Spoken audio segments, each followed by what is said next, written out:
Okay, so let's talk about placement of the SenSci Volcano bedbug detector, the Activ Volcano, which is the active bedbug lures inside the Volcano now, or whatever device you're using to monitor for bedbugs. And so what you want to think about is you want to put these devices along seams and edges that you think the bugs are going to use to gain access to the bed that I have here next to me. A perfect example is the bed legs. Obviously, the bed legs are something that bugs are going to use to gain access to the bed. And so you could take one of these devices and put it next to the leg. Another thing to think about is here we have our bed, and obviously if I'm sitting up against this wall here, let's just say we put a suitcase next to the wall. And bugs walk off that suitcase and they're going to now travel to the bed.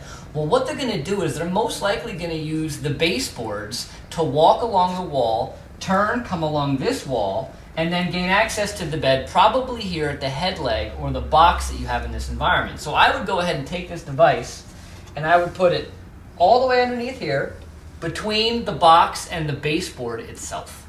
And so you can see that it's tucked in there, so it's not very obvious, yet it's in an optimal area, in my opinion, to monitor for bed bugs.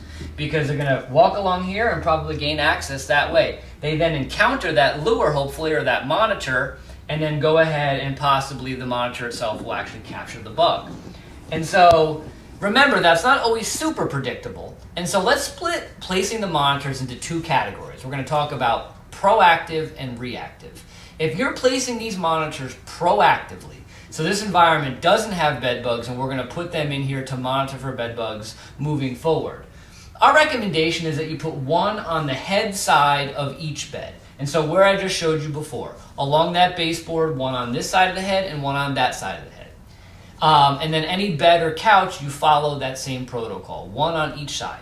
As far as reactively is concerned, so you have bugs in the bed and you're going to monitor for bed bugs, you're going to need to read your environment in regards to what provides you the best opportunity to collect bugs. You may want to consider putting one next to each leg of the bed. You may want to consider putting one at the head side along the baseboard. You need to read your environment, see where the bugs are, and see where you predict the bugs to go. And that will dictate what is best to set these monitors. At this point, we're recommending probably next to each leg, but again, you need to read the environment.